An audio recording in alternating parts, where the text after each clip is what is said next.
ಮಕ್ಕಳೇ, ಹೇಗಿದ್ದೀರಾ? ನಿಮಗೆಲ್ಲ ನಮ್ಮ ಚಾನಲ್ JS ಜ್ಞಾನ್ ಹಬ್ಗೆ ಸ್ವಾಗತ. ಇಂದು ನಾವು ಸಿರಿಗನ್ನಡ ಪ್ರಥಮ ಭಾಷಾ ಕನ್ನಡ ಪಠ್ಯಪುಸ್ತಕ ಪರಿಷ್ಕೃತ 24 ಭಾಗ 2 9ನೇ ತರಗತಿಯ 7ನೇ ಪಾಠ ಆಗಿರುವಂತಹ ನಾನು ಕಂಡಂತೆ BGL ಸ್ವಾಮಿ ಈ ಪಾಠದ ಪ್ರಶ್ನೋತ್ತರಗಳ ಕಡೆ ಗಮನ ಕೊಡೋಣ. ಅದಕ್ಕಿಂತ ಮುಂಚೆ ಮಕ್ಕಳೇ, ದಯವಿಟ್ಟು ನಮ್ಮ ಚಾನಲನ್ನು ಸಬ್ಸ್ಕ್ರೈಬ್ ಮಾಡ್ಕೊಳ್ಳಿ ಮತ್ತು ಸಂಪೂರ್ಣ ವಿಡಿಯೋವನ್ನು ನೋಡಬೇಕಾಗಿ ವಿನಂತಿ. ಈಗ ಮೊದಲನೆಯದಾಗಿ ಕೃತಿಕಾರರ ಪರಿಚಯ. ಇದನ್ನು ಬರೆದವರು ಡಾಕ್ಟರ್ SL ಭೈರಪ್ಪರವರು. ಈ ಪಾಠವನ್ನು ಬರೆದವರು.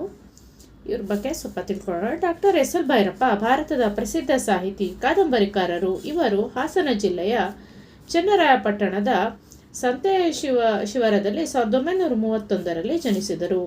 25ಕ್ಕೂ ಹೆಚ್ಚು ಕಾದಂಬರಿಗಳನ್ನು ಬರೆದಿರುವ ಡಾಕ್ಟರ್ ಭೈರಪ್ಪರವರು ಧರ್ಮಶ್ರೀ, ಗೃಹಭಂಗ, ವಂಶವೃಕ್ಷ, ಅನ್ವೇಷಣೆ, ದಾಟು, ಪರ್ವ, ಮಂದ್ರ, ಆವರಣ ಮೊದಲಾದ ಕೃತಿಗಳು ಬರೆದಿದ್ದಾರೆ. ಅವರು ಭಾರತದ ಹಲವಾರು ಭಾಷೆಗಳಲ್ಲಿ ಈ ಕೃತಿಗಳು ಅನುವಾದ ಕೂಡ ಆಗಿದೆ. ಕೇಂದ್ರ ಸಾಹಿತ್ಯ ಅಕಾಡೆಮಿ ಪ್ರಶಸ್ತಿ, ರಾಜ್ಯ ಸಾಹಿತ್ಯ ಅಕಾಡೆಮಿ ಪ್ರಶಸ್ತಿ, ಸಂಸ್ಕೃತಿ ಸಮ್ಮಾನ್ ಪ್ರಶಸ್ತಿ, ನಾಡೋಜ ಪ್ರಶಸ್ತಿ, ಸರಸ್ವತಿ ಸಮ್ಮಾನ್ ಪ್ರಶಸ್ತಿ, ನಾಡೋಜ ಪ್ರಶಸ್ತಿ ಸೇರಿದಂತೆ ಅನೇಕ ಗೌರವಗಳು ಡಾಕ್ಟರ್ ಭೈರಪ್ಪರವರಿಗೆ ಸಂದಿದೆ.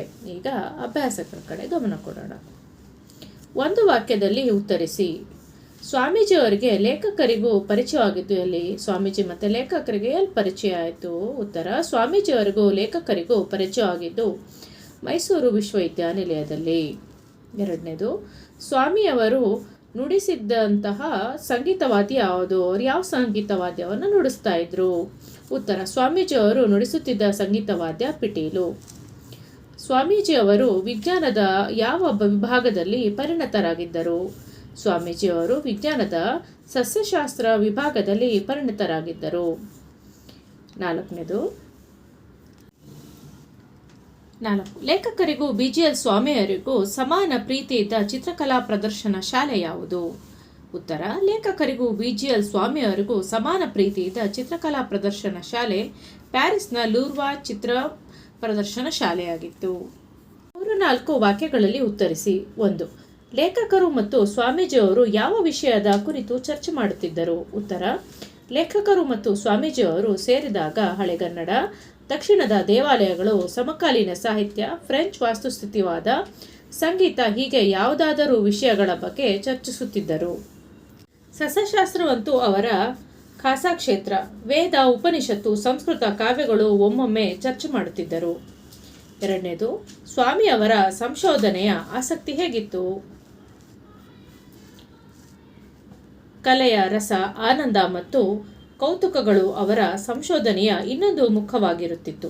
ಆದ್ದರಿಂದ ಅವರು ಸಂಶೋಧನೆಗೆ ಎಂದೂ ವಿದಾಯ ಹೇಳಲಿಲ್ಲ. ಇದೊಂದೇ ಅವರ ಸಂಶೋಧನೆಯ ಕ್ಷೇತ್ರವಾಗಿರಲಿಲ್ಲ. ಇತಿಹಾಸ, ಸಾಹಿತ್ಯ, ಇತರ ಲಲಿತ ಕಲೆಗಳು ಅವರ ಸಂಶೋಧಕ ಬುದ್ಧಿ ಕೆಲಸ ಮಾಡುತ್ತಿತ್ತು. ಇತರ ಲಲಿತ ಕಲೆಗಳಲ್ಲೂ ಸಹ ಅವರ ಸಂಶೋಧಕ ಬುದ್ಧಿ ಕೆಲಸ ಮಾಡುತ್ತಿತ್ತು. ಮೂರನೇದು, ಸ್ವಾಮಿಯವರ ಸಾವು ಲೇಖಕರಿಗೆ ಯಾಕೆ ಕಾಡಿತ್ತು? ಸ್ವಾಮಿಯವರು ಇದ್ದಕ್ಕಿದ್ದಂತೆ ಇಷ್ಟು ಬೇಗ ಸಾಯುತ್ತಾರೆಂದು ಕಲ್ಪನೆ ಕೂಡ ಸಾಧ್ಯವಿರಲಿಲ್ಲ. ಸ್ವಾಮಿಯವರು ಸಾವು ಲೇಖಕರಿಗೆ ಯಾಕೆ ಕಾಡಿತ್ತು? ಯಾಕೆ ಅಂದರೆ ಸ್ವಾಮಿಯವರು ಇಷ್ಟು ಬೇಗ ಸಾಯ್ತಾರೆ ಅಂತ ಅವರಿಗೂ ಕಲ್ಪನೆ ಕೂಡ ಮಾಡಿರಲಿಲ್ಲ. ಸಾಧಾರಣವಾಗಿ ಸಾವು ನನ್ನನ್ನು ದುಃಖದಲ್ಲಿ ಮುಳುಗಿಸುವುದಿಲ್ಲ. ಆದರೆ ಸ್ವಾಮಿ ಸತ್ತಾಗ ನಾನು ಹಲವು ದಿನಗಳು ದುಃಖದಿಂದ ಮಂಕಾಗೆದ್ದಿದ್ದು ಮಾತ್ರವಲ್ಲ, ಜೀವನದ ಮೂಲಭೂತ ಪ್ರಶ್ನೆ, ಭಾವನೆಗಳು ನನ್ನನ್ನು ತುಂಬಿಕೊಂಡವು. 8ನೇದು, ಸ್ವಾಮಿಯವರ 7-8 ವಾಕ್ಯ ಸಾಲುಗಳಲ್ಲಿ ಉತ್ತರ ಬರೆಯಿರಿ. ಇದು ಥರ್ಡ್ ಮೇನಿದು.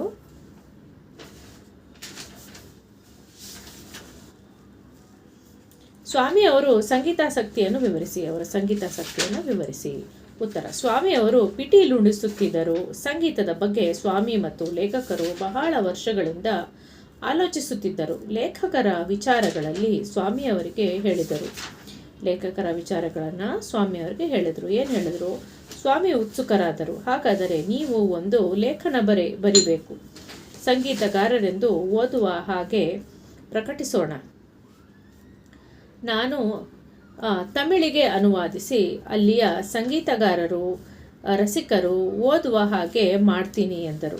ಆಗ ಲೇಖಕರು ಹೇಳಿದರು, ಕೇಳಿ ಕೇಳಿ, ನನಗೆ ಸಂಗೀತದ ರೂಪರೇಷೆ ಗೊತ್ತಷ್ಟೆ. ನಿಮಗಾದರೆ ಕರ್ನಾಟಕ ಸಂಗೀತದ ತಾಂತ್ರಿಕ ತಿಳುವಳಿಕೆಯೂ ಇದೆ. ಈಗ ಪಿಟೀಲು ಕೂಡ ಕಲಿತಿದ್ದೀರಿ. ಆದ್ದರಿಂದ ನೀವು ಬರೀರಿ. ಅದನ್ನು ಓದಿ ನನ್ನ ವಿಚಾರಗಳನ್ನು ಅಲ್ಲಲ್ಲಿ ಸೇರಿಸಿ ಸೂಕ್ತ ಅನಿಸಿದ ಕಡೆ ಮಾರ್ಪಾಟುಗಳನ್ನು ನಾನು ಸೂಚಿಸುತ್ತೇನೆ ಎಂದರು. ಈ ವಿಷಯ ಮುಂದೆ ನಮ್ಮಿಬ್ಬರಲ್ಲಿ 3-4 ಸಲ ಚರ್ಚೆಗೆ ಬಂತು. ಅನಂತರ ಒಂದು ಒಪ್ಪಂದವಾಯಿತು. ಲೇಖನವನ್ನು ನಾನು ಮೊದಲು ಬರೆಯುವುದು, ಅವರು ಪರಿಷ್ಕರಿಸುವುದು, ಅನಂತರ ನಮ್ಮಿಬ್ಬರ ಹೆಸರಿನಲ್ಲಿ ಪ್ರಕಟಿಸುವುದು. ಇದೇ ಸಂದರ್ಭದಲ್ಲಿ ಅವರು ಹೇಳಿದರು. ಆಗ ಸ್ವಾಮಿಯವರು ಹೇಳಿದರು, ನೋಡಿ, ನಾನೀಗ ಪಿಟೀಲು ಕಲಿತಿದ್ದೀನಲ್ಲ, ಹೇಳಿಕೊಡುವಷ್ಟು ಒಬ್ಬ ಮೇಷ್ಟರಿಗಾಗಿ ಎಷ್ಟು ಹುಡುಕುತ್ತಿದ್ದೇನೆ ಗೊತ್ತೇ. ಬರೋರೆಲ್ಲ ನಿಮಗೆ ಅಷ್ಟು ಕೃತಿ ಕಲಿಸ್ತೀನಿ, ಇಷ್ಟು ಜಾವಳಿ ಕಲಿಸ್ತೀನಿ ಅಂತಾರೆ ಹೊರತು ಪಿಟೀಲು ಕಲಿಸೋರು ಯಾರೂ ಇಲ್ಲ. ಅದೇ ಜಡ್ಡುಗಟ್ಟಿದ ಪಾಠಗಳು ನಮ್ಮ ವಿಶ್ವವಿದ್ಯಾನಿಲಯಗಳ ಪಾಠಗಳ ರೀತಿ ಹೀಗಿದೆ ಎಂದು ಹೇಳಿದರು. 2ನೇ ಪ್ರಶ್ನೆಗೆ ಉತ್ತರ. ಸ್ವಾಮಿ ಅವರ ಸಂಶೋಧಕ ಬುದ್ಧಿ ಹೇಗಿತ್ತು? ಉತ್ತರ. ವಿಶ್ವವಿದ್ಯಾನಿಲಯದ ಸಸ್ಯಶಾಸ್ತ್ರ ವಿಭಾಗದಲ್ಲಿ ವಿದ್ಯುತ್ ಸೂಕ್ಷ್ಮದರ್ಶಕ ಯಂತ್ರ ಇದೆ. ಇದೇನು ಕಡಿಮೆ ಅದಲ್ಲ. ಕೇಂಬ್ರಿಡ್ಜು, ಹಾರ್ವರ್ಡ್ಗಳಲ್ಲಿ ಕೂಡ 2-3 ಇಲಾಖೆಗಳು ಇಂತಹ ಒಂದೊಂದು ಯಂತ್ರವನ್ನು ಹಂಚಿಕೊಂಡು ಅಂಥ ದೊಡ್ಡ ಸಂಶೋಧನೆ ಮಾಡ್ತವೆ.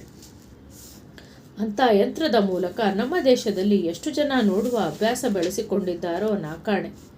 ನೋಡಿದರೂ ಸ್ವಾಮಿಗೆ ಕಾಣುತ್ತಿದ್ದುದು ಅವರಿಗೆ ಕಾಣುತ್ತಿರಲಿಲ್ಲ. ಇತರರು 100 ಬಾರಿ ಇಣುಕಿ ತಿಣುಕಿದರೂ ತಪ್ಪಿಸಿಕೊಳ್ಳುತ್ತಿದ್ದ ಉತ್ತರವು ಸ್ವಾಮಿಯ ಕಣ್ಣಿಗೆ ಮೊದಲ ಬಾರಿಗೆ ಕಾಣುತ್ತಿತ್ತಂತೆ. ಅವರೊಡನೆ ಕೆಲಸ ಮಾಡುತ್ತಿದ್ದ ಸಹೋದ್ಯೋಗಿಗಳು ನಮಗೆ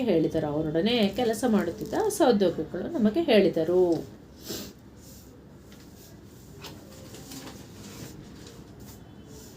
ನನಗೆ ಹೇಳಿದ್ದಾರೆ. ಯಾಕೆ?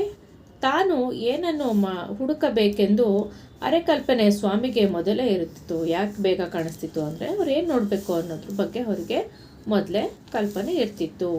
ಅಲ್ಲದೆ ಪ್ರಕೃತಿಯಲ್ಲಿ ಸಸ್ಯದ ಕಾಂಡ, ನರ, ರಚನೆಗಳಲ್ಲಿರುವ ವಿನ್ಯಾಸಗಳನ್ನು ತಕ್ಷಣ ಗ್ರಹಿಸುವ ಕಲ್ಪನಾ ಶಕ್ತಿ ಅವರಿಗಿತ್ತು. ಅದನ್ನವರು ಬೆಳೆಸಿಕೊಂಡಿದ್ದರು. ಒಂದು ಸಣ್ಣ ಕಾಂಡವನ್ನು ಕತ್ತರಿಸಿ ವಿದ್ಯುತ್ ಸೂಕ್ಷ್ಮದರ್ಶಕದಲ್ಲಿ ನೋಡಿದರೆ ಎಂತಹ ಅದ್ಭುತ ರಚನಾ ವೈಖರಿ ಕಾಣುತ್ತೆ ಗೊತ್ತೇ. ಒಂದೊಂದು ಜಾತಿಯ ಸಸ್ಯದ ಒಂದೊಂದು ಕಾಂಡಕ್ಕೂ ತನ್ನದೇ ಆದ ರಚನಾ ವೈಖರಿ ಇರುತ್ತದೆ. ಅದನ್ನೆಲ್ಲ ಫೋಟೋ ತೆಗೆದು ಮುದ್ರಿಸಿಕೊಂಡರೆ ನಮ್ಮ ಸೀರೆಯ ಬಣ್ಣಗಳನ್ನು ಮುದ್ರಿಸುವವರಿಗೆ ಎಂತಹ ಸಿರಿಯ ಗಣಿ ಸಿಕ್ಕುತ್ತೆ ಅಂತೀರಿ ಎಂದರು. ಈ ರೀತಿಯಾಗಿ ಡಾಕ್ಟರ್ BGL ಸ್ವಾಮಿಯವರಿಗೆ ಸಸ್ಯಶಾಸ್ತ್ರ ಸಂಶೋಧನೆಯ ಬಗ್ಗೆ ಆಳವಾಗಿ ಅಧ್ಯಯನ ಮಾಡಿದ್ದರು. ಸಂದರ್ಭ ಸಹಿತ ಸ್ವಾರಸ್ಯ ವಿಸ್ತರಿಸಿ ಬರೆಯಿರಿ. ಇದು 4th ಮೇನು ಅಥವಾ ಒಂದು. ಒಳಗೆ ಬಂದಿದ್ದರೆ ನೀವು ನುಡಿಸುತ್ತಿರಲಿಲ್ಲ. ಆಯ್ಕೆ. ಈ ಮೇಲಿನ ವಾಕ್ಯವನ್ನು ಡಾಕ್ಟರ್ SL ಭೈರಪ್ಪರವರು ಬರೆದಿರುವ ನಾನು ಕಂಡಂತೆ ಡಾಕ್ಟರ್ BGL ಸ್ವಾಮಿ ಎಂಬ ಗದ್ಯಭಾಗದಿಂದ ಆರಿಸಿಕೊಳ್ಳಲಾಗಿದೆ. ಸಂದರ್ಭ.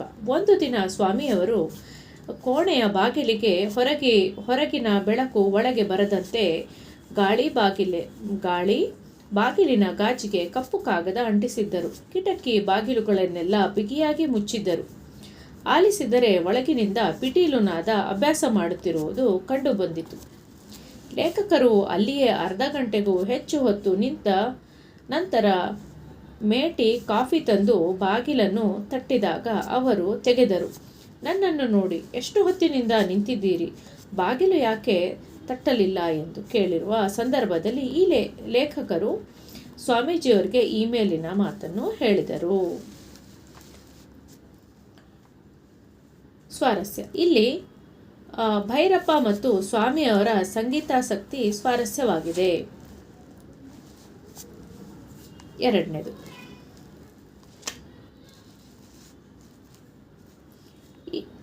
ಒಂದೊಂದು ಜಾತಿಯ ಸಸ್ಯದ ಒಂದೊಂದು ಕಾಂಡಕ್ಕೂ ತನ್ನದೇ ಆದ ರಚನಾ ವೈಖರಿ ಇರುತ್ತದೆ. ಆಯ್ಕೆ. ಈ ಮೇಲಿನ ವಾಕ್ಯವನ್ನು ಡಾಕ್ಟರ್ ಎಸ್.ಎಲ್. ಭೈರಪ್ಪರವರು ಬರೆದಿರುವ ನಾನು ಕಂಡಂತೆ ಡಾಕ್ಟರ್ ಬಿ.ಜಿ.ಎಲ್. ಸ್ವಾಮಿ ಎಂಬ ಗದ್ಯ ಭಾಗದಿಂದ ಆರಿಸಲಾಗಿದೆ. ಸಂದರ್ಭ: ಸ್ವಾಮಿಯವರು ಲೇಖಕರಿಗೆ ಪ್ರಕೃತಿಯಲ್ಲಿಯ ಸಸ್ಯದ ಕಾಂಡ ನರ ರಚನೆಗಳಲ್ಲಿರುವ ವಿನ್ಯಾಸಗಳನ್ನು ವಿವರಿಸುತ್ತಾ, ಒಂದು ಸಣ್ಣ ಕಾಂಡವನ್ನು ಕತ್ತರಿಸಿ ವಿದ್ಯುತ್ ಸೂಕ್ಷ್ಮದರ್ಶಕದಲ್ಲಿ ನೋಡಿದರೆ ಎಂತಹ ಅದ್ಭುತ ರಚನಾ ವೈಖರಿ ಕಾಣುತ್ತದೆ ಗೊತ್ತೇ ಎಂದು ಹೇಳುವ ಸಂದರ್ಭದಲ್ಲಿ ಈ ಮಾತನ್ನು ಸ್ವಾಮಿಯವರು ಹೇಳಿದ್ದಾರೆ. ಸ್ವಾರಸ್ಯ: ಇಲ್ಲಿ ಲೇಖಕರು ಡಾಕ್ಟರ್ ಬಿ.ಜಿ.ಎಲ್. ಸ್ವಾಮಿಯವರಿಗೆ ಪ್ರಕೃತಿಯ ಮೇಲಿನ ಸಂಶೋಧನಾ ಆಸಕ್ತಿಯನ್ನು ಸ್ವಾರಸ್ಯಪೂರ್ಣವಾಗಿ ವರ್ಣಿಸಿದ್ದಾರೆ. ಸ್ಥಳ ತುಂಬಿ ಬರೆಯಿರಿ.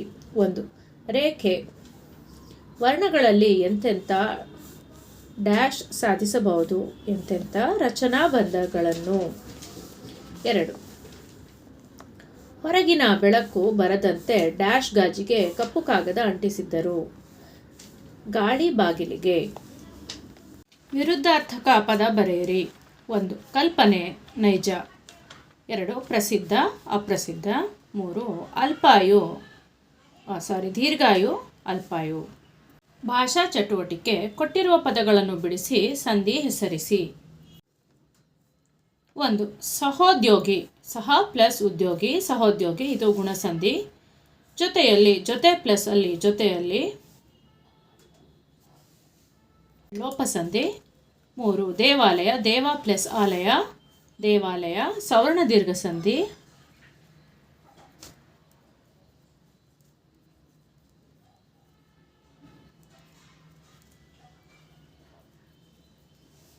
ಹಳೆಗನ್ನಡ. ಹಳೆ ಪ್ಲಸ್ ಕನ್ನಡ, ಹಳೆಗನ್ನಡ. ಆದೇಶ ಸಂಧಿ. ಜ್ಞಾನಾರ್ಜನೆ. ಜ್ಞಾನ ಪ್ಲಸ್ ಅರ್ಜನೆ, ಜ್ಞಾನಾರ್ಜನೆ. ಸವರ್ಣ ದೀರ್ಘ ಸಂಧಿ. ಇತ್ಯಾದಿ. ಇತಿ ಪ್ಲಸ್ ಆದಿ, ಇತ್ಯಾದಿ. ಇದು ಎಂಡ್ ಸಂಧಿ. ವೈಖರಿಯನ್ನು. ವೈಖರಿ ಪ್ಲಸ್ ಅನ್ನು, ವೈಖರಿಯನ್ನು. ಇದು ಆದೇಶ ಸಂಧಿ. ಕೊಟ್ಟಿರುವ ಪದಗಳ ತತ್ಸಮ ತದ್ಭವ ಬರೆಯಿರಿ. ವರ್ಷ ವರುಷ, ಶ್ರೀ ಸಿರಿ, ರಾಯ ರಾಜ, ಭಕ್ತ ಭಕುತ. ಭಿನ್ನಃ ವಿಜ್ಞಾಪನೆ. ದೆಸೆ ದಿಶಾ, ಚಂದ್ರ ಚಂದಿರ, ಸೊದೆ ಸುಧೆ. ಕೊಟ್ಟಿರುವ ಪದ ಬಳಸಿ ಸ್ವಂತ ವಾಕ್ಯ ಬರೆಯಿರಿ. ಮೇಧಾಶಕ್ತಿ. ಬಿ.ಜಿ.ಎಲ್. ಸ್ವಾಮಿಯವರು ಅದ್ಭುತ ಮೇಧಾಶಕ್ತಿಯುಳ್ಳವರಾಗಿದ್ದರು. ಕಾಡು ಹರಟೆ. ಕಾಡು ಹರಟೆ ಹೊಡೆಯುವುದು ಬಿಟ್ಟರೆ ವಿದ್ಯಾರ್ಥಿಗಳು ಜಾಣರಾಗುತ್ತಾರೆ. ಮಕ್ಕಳು ಕಾಡು ಹರಟೆ ಹೊಡೆಯೋದು ಬಿಟ್ಟರೆ ಜಾಣರಾಗ್ತಾರೆ. 3ನೇದು ಸಂಶೋಧನೆ. ಸಂಶೋಧನೆಗಳಿಂದ ನಾವು ಹಲವಾರು ವಿಷಯಗಳನ್ನು ತಿಳಿದುಕೊಳ್ಳಬಹುದು. ಪರಿಣತಿ. ನಮ್ಮ ತಾಯಿ ಹೊಲಿಗೆ ಕೆಲಸದಲ್ಲಿ ಪರಿಣತಿ ಹೊಂದಿದ್ದಾರೆ. ಕೊಟ್ಟಿರುವ ಗಾದೆ ಮಾತುಗಳನ್ನು ವಿಸ್ತರಿಸಿ ಬರೆಯಿರಿ. 1ನೇದು ಮಿಂಚಿ ಹೋದ ಕಾರ್ಯಕ್ಕೆ ಚಿಂತಿಸಿ ಫಲವೇನು. ಗಾದೆಗಳು ವೇದಗಳಿಗೆ ಸಮವಾಗಿವೆ. ವೇದ ಸುಳ್ಳಾದರೂ ಗಾದೆ ಸುಳ್ಳಾಗದು. ಗಾದೆಗಳು ಹಿರಿಯರ ಅನುಭವದ ನುಡಿಮುತ್ತುಗಳಾಗಿವೆ. ಪ್ರಸ್ತುತ ಗಾದೆ ಮಿಂಚಿ ಹೋದ ಕಾರ್ಯಕ್ಕೆ ಚಿಂತಿಸಿ ಫಲವೇನು. ಇದು ಪ್ರಸಿದ್ಧವಾದ ಗಾದೆ ಮಾತಾಗಿದೆ. ಇದರ ಅರ್ಥ ಬಹಳ ಸರಳವಾಗಿದೆ. ಕಳೆದು ಹೋದ ಅವಕಾಶಕ್ಕಾಗಿ ಚಿಂತಿಸುವುದರಿಂದ ಯಾವುದೇ ಪ್ರಯೋಜನವಿಲ್ಲ. ಈ ಗಾದೆಯನ್ನು ಜನರು ಸಾಮಾನ್ಯವಾಗಿ ತಪ್ಪು ನಿರ್ಧಾರಗಳನ್ನು ತೆಗೆದುಕೊಂಡಾಗ ಅಥವಾ ಅವಕಾಶಗಳನ್ನು ಕಳೆದುಕೊಂಡಾಗ ಬಳಸುತ್ತಾರೆ. ಇದರ ಅರ್ಥ ಸಮಯ ಬಹಳ ಅಮೂಲ್ಯವಾದುದು, ಅದನ್ನು ಹಿಂದಕ್ಕೆ ತರಲು ಸಾಧ್ಯವಿಲ್ಲ. ಕಳೆದು ಹೋದ ಅವಕಾಶಗಳ ಬಗ್ಗೆ ಚಿಂತಿಸುವುದರಿಂದ